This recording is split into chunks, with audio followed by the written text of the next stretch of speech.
Hi everyone, welcome to All Things Iceland, the place to get the inside scoop on Icelandic nature, culture, history, and language.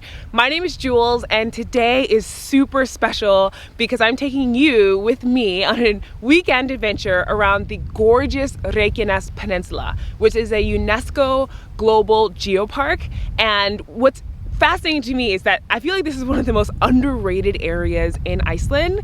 While many people are probably aware of the famous Blue Lagoon and our current volcanic eruption, which are both on this peninsula, most visitors have no idea that there's so much more to see and do here. And that's in essence why I partnered with Visit Reykjanes in order to bring you this adventure, to show you more of the awesome things that are on this peninsula, such as snorkeling in a hot spring, which you can only do in this area, eating delicious food, learning about the different culture and history, staying in beautiful accommodations, and so many natural wonders that after this video, I guarantee that you're gonna wanna see and do a lot of the things that I'm showcasing to you.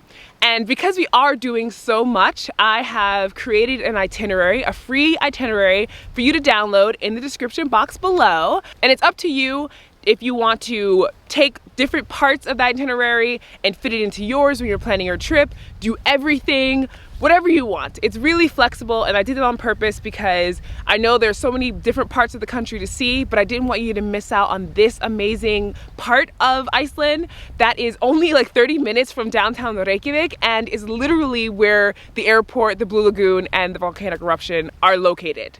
So let's get into the adventure, and it's actually starting right here in Seltun geothermal area, which is so beautiful because this is where I'm actually meeting the dive.is instructors in order to go snorkeling in a hot spring. And like I mentioned, you can only do it in this area, and that is because we're going to the lake Keflavík, where this geothermal hotspot is happening, and it's mixing with the cold lake water, which makes it possible for us to snorkel. And I've heard it's like the equivalent of snorkeling inside of a champagne bottle. Now let's get on to this adventure because this is actually my first time doing the snorkeling in the hot spring, so I'm really excited about doing that. It's like bubbling up inside of me. And also we have so much more to see and do this weekend.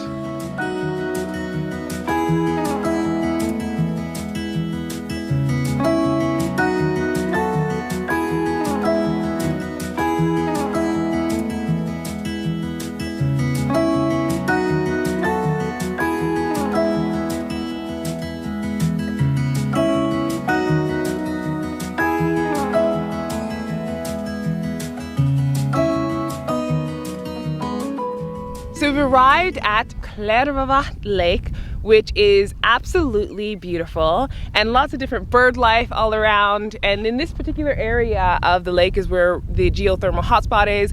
It's, according to our guides, like 100 and something meters. So we'll have to just, leisurely swim towards that so we can see the crater underneath with all the bubbles coming up. And our guide said that you'll be able to feel the bubbles as well, kind of like hitting up against you as the hot spring is just letting off all of this air. So I'm super excited about that. But now it is time for me to go and get into the thermals as well as the dry suit for snorkeling, which makes it feel like I'm swimming in a champagne bottle. We've got all our gear looking cute and we're about to get into the water. We're going to put our fins on inside of the lake.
All right, lovely people, so now we are in Garður, which is just another part of the peninsula, and behind me you can see a gorgeous lighthouse. This is the old lighthouse on Garður, and actually there's another one that I will showcase as well that is more in use. But this area is so fascinating just because, first of all, it's beautiful.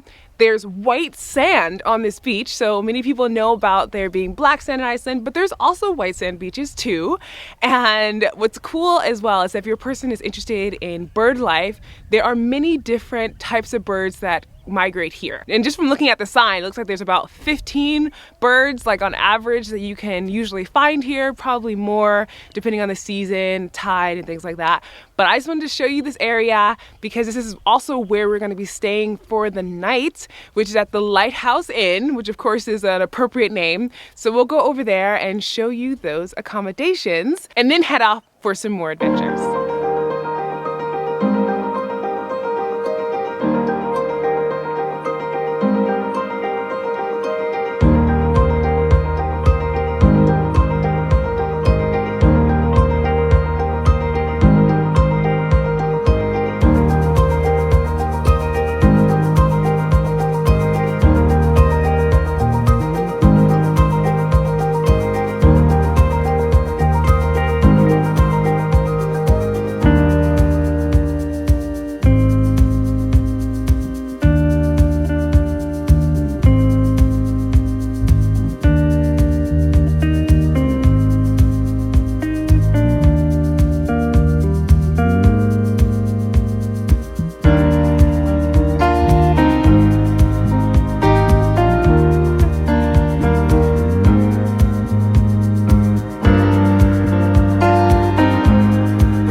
So for this part, we've stopped off in Sandgerði, which is a really fascinating part of the Reykjanes Peninsula because as we were driving through, there is an area that's protected for the birds that are nesting there. And it's actually really beautiful to be able to like ride by and see some of the birds that are sitting in the area or flying around.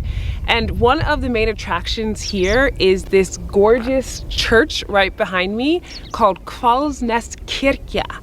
And this church was built in 1887, and what I find super interesting is that it was actually all the stone used for this church.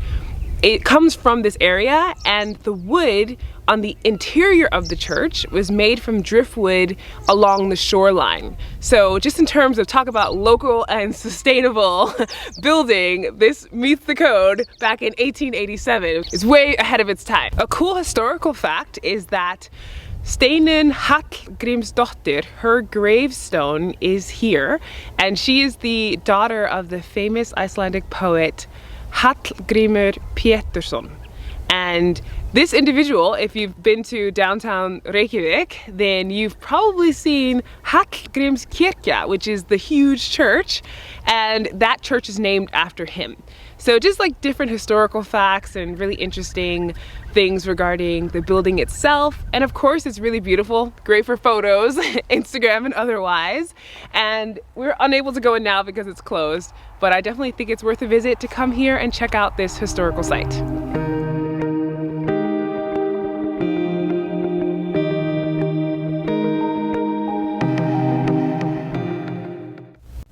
So we're in a really special place, and that is the bridge between continents, which is right behind me.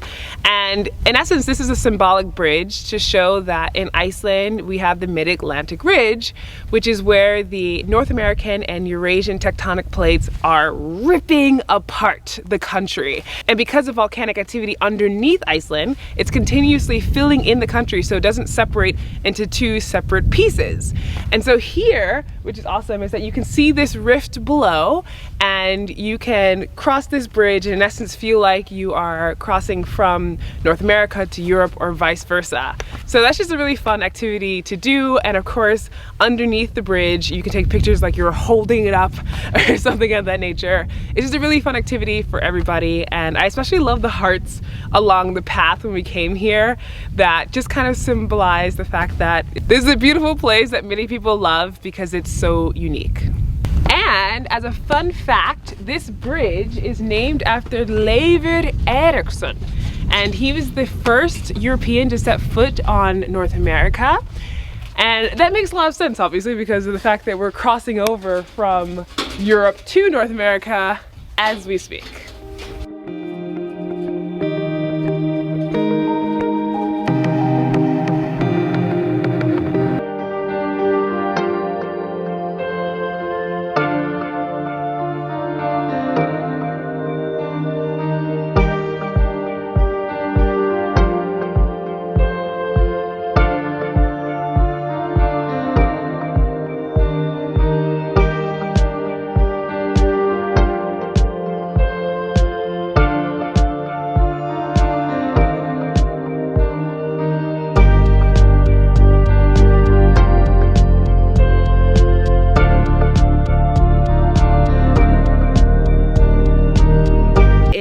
Reykjanes, which is the oldest lighthouse in Iceland.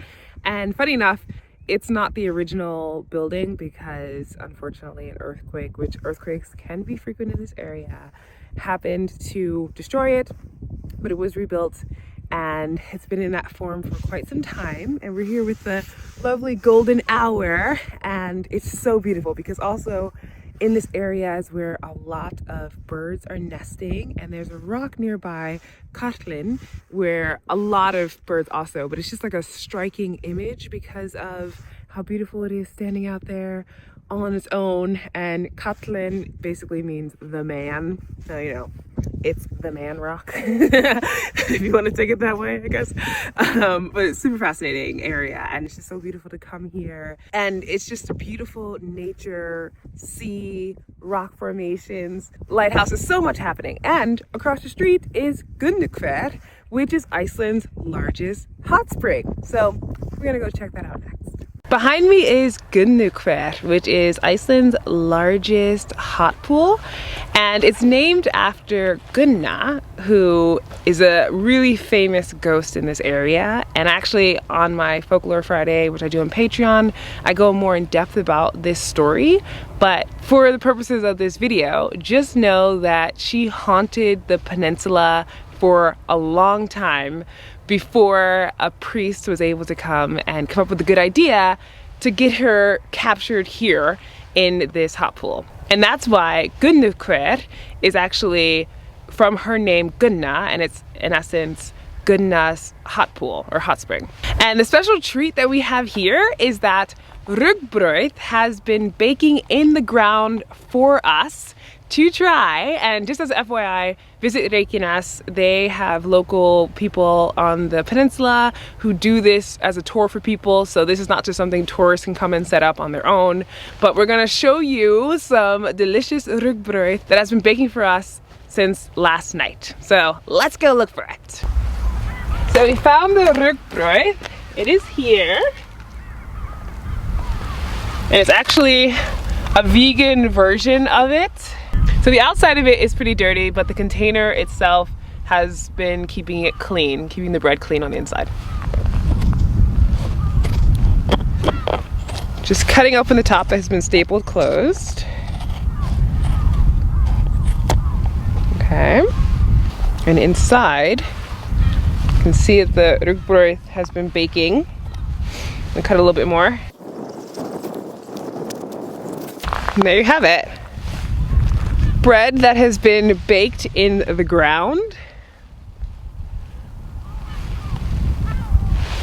And Icelanders have done this for centuries. In fact, it's something that people still do today. Of course, there are bakeries where you can bake inside, so not as many people are doing it outside, but it's still a traditional thing that many Icelanders like to do. And of course, when people come to visit, they like to bring them and show them how they do it. Like I mentioned, this is a vegan version, so we're gonna have a taste and see how the bread came out. So I just tried the rugbrauð out of the ground, and as you can see, it is well done, meaning it's nice and soft on the inside, and then the crust here has a little caramelization going on. It's a sweet bread, which I really love. And the other thing taste-wise is you can definitely taste some sulfur in it. Sulfur is produced in these geothermal areas, so that is to be expected. At the same time, it doesn't deter me from liking the bread. I definitely think, and Gunnar had his with butter, that having it with vegan butter would elevate it, but I like it even on its own because it is nice and soft in the center and has just like a really good texture. So I definitely recommend trying this out. Of course, with a local who knows what they're doing. That is key, as always. And you can enjoy a traditional Icelandic dish made in the earth.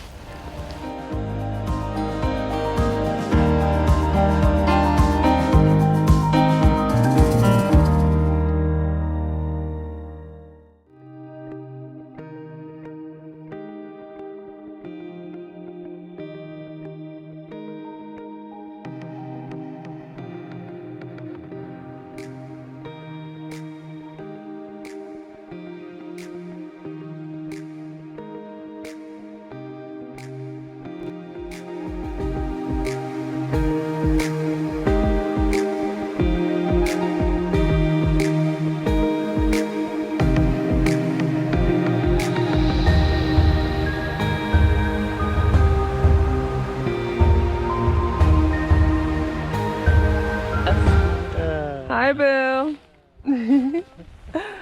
This is so lovely. It's so relaxing and fun. It's beautiful.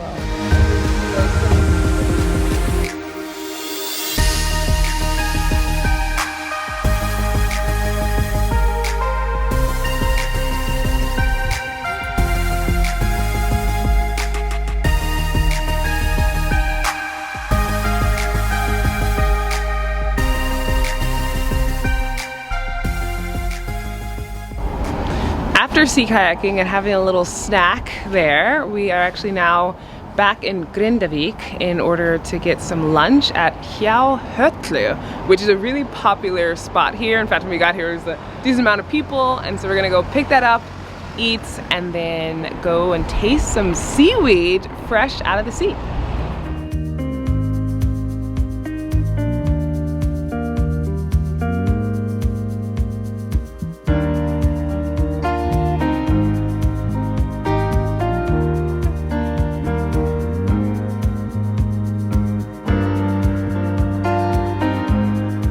So we're now at the next stop, which is super special, and we have a lovely guest, Eydís Jónsdóttir, who is a seaweed utilization expert in Iceland. So thank you for meeting with us today. Yeah, my pleasure.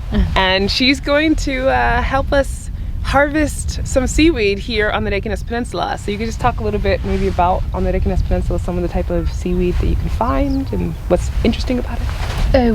In Iceland we have around 2,000 species of algae. Yeah. All of them, well, none of them is poisonous. So you can basically go to the beach and you can pick anything and put it in your mouth, and it's not like mushrooms. You don't have to be afraid of it. Some of them taste really, really good. Okay. Others don't. But I mean, you just have to discover it. Yeah. And it's probably a palate thing too, right? Some people might think some others. Okay. Yeah. Great, so we're gonna go and try seaweed straight from the ocean, people. I have legitimately never done this, and I'm excited, but also like, what? Because you always see it, but you're kind of afraid to like take it and eat it. I always thought you had to dry it first. Yeah, I think in many ways it's a misunderstood food. Yeah. People go to the beach and they see the drift seaweeds and they smell it, and it doesn't smell good. Yeah. And that's people's idea of seaweeds, something slimy and smelly. Yeah. But if you get the fresh material, you pluck it from the stone it grows on, it's really fresh and good, and it doesn't taste or smell bad. Great. So yeah, it's a little bit misunderstood. Yeah. So we're gonna clarify that now. Yay! This species here that we're looking at, that I'm standing on, is called Kayaking in Icelandic. This is the most common species in Icelandic coasts, and it's actually quite interesting. I actually never recommend that people eat the whole seaweed itself, but like now we're here in May, these like kind of berries, they're growing on it, and they're really tasty. So they grow from around February until May or June, and then they're released, and they're basically like berries. Okay, gonna have some seaweed berries first. Which, okay, I pull it off like this? Yeah. Just so. Oh, nice. I like the pop of like salt water. Yeah. And I mean, these berries, they also grow, for example, on this species and others, but those are like more slimy, and like these, you just bite through them. They have a really nice texture. This kind of reminds me of, I mean, it has a pop to it, but like olives a little bit, because olives can be like this salty, briny taste. And you said capers, which I really like too. And when I was younger, my mom would like put capers on different dishes. So yeah, you're welcome. So this is like an adult sugar kelp, like the one that you ate before. So you can see that it can grow quite big. It can actually grow bigger than this, up to I think 6 meters long and like really wide. So and this is a combo. This is what the Japanese use, for many dishes. So we have learned a lot today. So fascinating, this stop. Too quick, honestly. I feel like we could have stayed and chatted with you all day and learned about the coastline of Iceland. So thank you so much for helping us to learn a lot today. Yeah, my pleasure. And Eydís, she has many different things going on. I'll have some links in the description box regarding that. But we're off to our next stop, and we will be back, and maybe we'll be in contact to learn some more. Yeah, definitely. You need to eat more seaweed. Yes, obviously. Show you more. Because I was like eating it as we're going along. She's talking, I'm like, okay. And I thought at first I'd be like, oh, interesting, seaweed, but now it's something I want more of in my life. So. All right, on to the next stop, and more adventures coming up.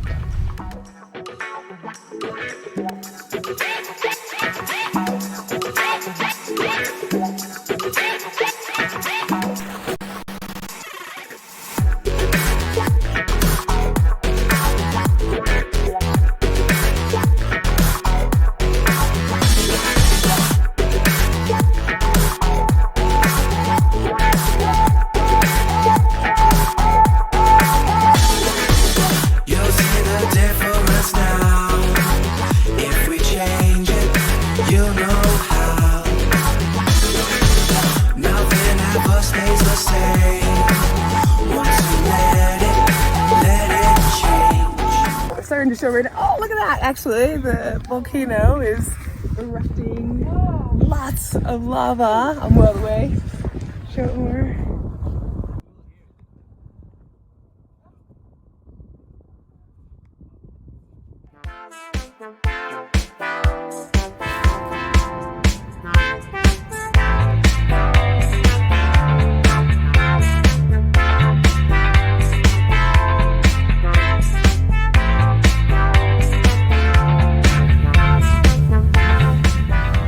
We just arrived at Hotel Berg behind me, which is going to be our hotel for the evening tonight. And this is in Keflavík. So we're just kind of going around the peninsula to different areas, of course, to show you all of the variety.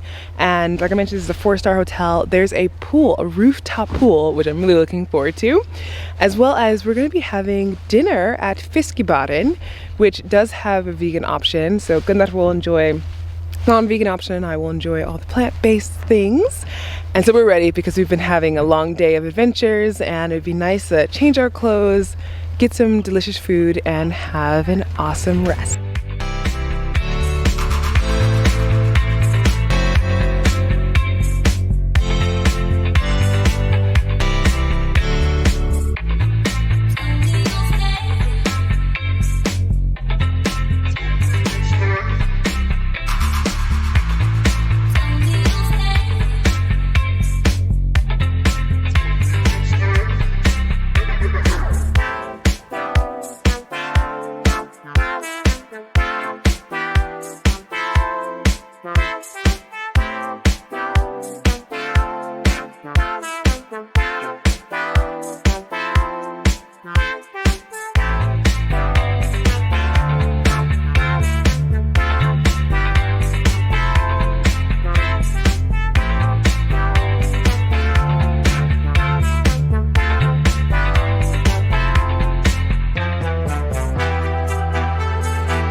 So many people are amazed at the amount of awesome musical artists that have come out of Iceland, which is such a small country, such as Björk of Monsters and Men, Emiliana Torrini, Kallio, and so many more. And the museum behind me, which is the Rooftop, is the only museum of rock and roll in the country where you can come and learn about the history of rock and roll here, of pop. And I will definitely show you a little bit, just a little sneak peek of what it's like on the inside. But it was really fun to come in, play around with different things in the museum because it's interactive, and to learn more about some of the artists I love, as well as many Icelandic artists that I wasn't aware of before. So let's go check it out.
We could not come to the Reykjanes Peninsula without enjoying the gorgeous Blue Lagoon. And this iconic place is like that for a reason. It's well known, it's so famous because it's relaxing, it's beautiful, and also there's so many amenities. Like when I first came to visit the Blue Lagoon many years ago, it was a totally different experience than now because they've upgraded it with so many different features.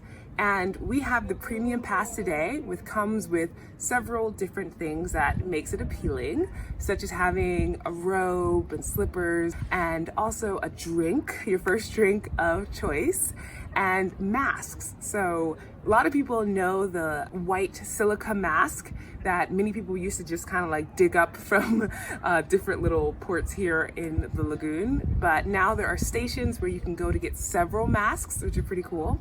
And so what I'm planning to do today, because I have sensitive skin, is to start with the scrub, then do the white silica mask, and then onto the moisturizer.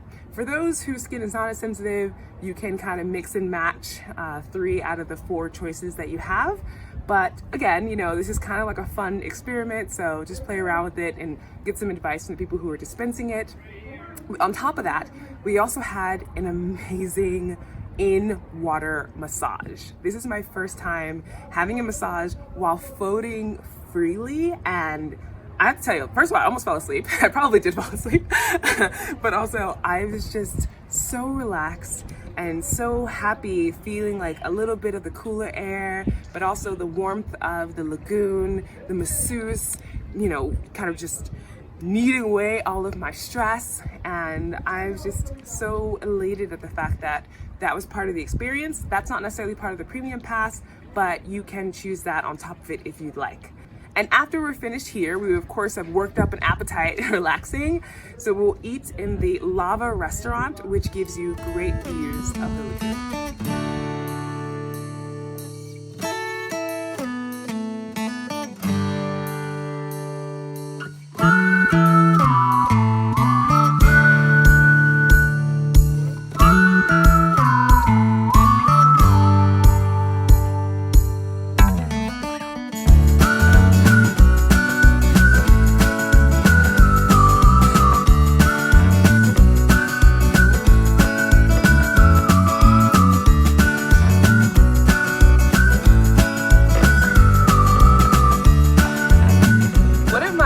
absolute favorite places to come in Grindavík is Stupur, which is a bakery.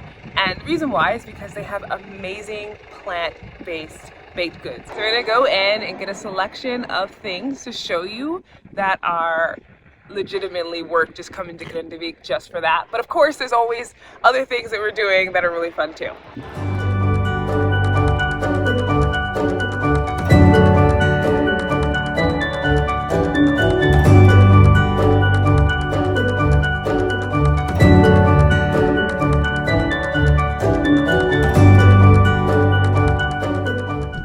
We're at a really special stop here, not too far from the Blue Lagoon, and it's a memorial for the crash of the plane Hot Stuff, which was a B-24 Liberator in World War II.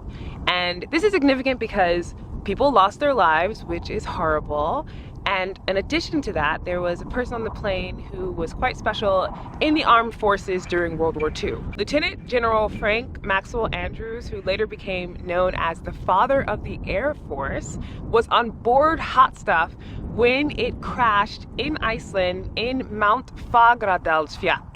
And that name Fagradalsfjall might sound familiar because when I've talked about the eruption, it's near Fagradalsfjall where people were assuming the eruption might happen, and it's pretty much in this area where the current eruption is going on. Unfortunately, there was bad weather when Hot Stuff was flying into Iceland in order to refuel before heading to the United States. 14 people on the plane, including Lieutenant General Andrews, unfortunately lost their lives, and there was one survivor. Something noteworthy about Hot Stuff is that it was the first heavy bomber in order to complete 25 missions over Europe in World War II. This memorial was put up in 2018 to remember those who lost their lives, and for us to all to remember that, you know, World War II was a quite significant event. It affected so many people around the world, and even here in Iceland. And there's even more that I will talk about in later videos regarding World War II in Iceland, but this just gives you a little bit of history regarding World War II, Iceland, and specifically on the Reykjanes Peninsula. As you saw in the video, our weekend was jam-packed with activities. Such delicious food, beautiful accommodations, amazing natural wonders, culture, history, so much is going on here. And like I said, not many people come here, so you almost kind of feel like you have it to yourself, which is awesome. And I know that I've been here many times, and I always love coming to this area to discover new things. And as a reminder, there is a free itinerary in the description box below that you can download in order to kind of pick and choose. Maybe you want to do everything, maybe you just want to do a few, but so many options are available to you on this peninsula.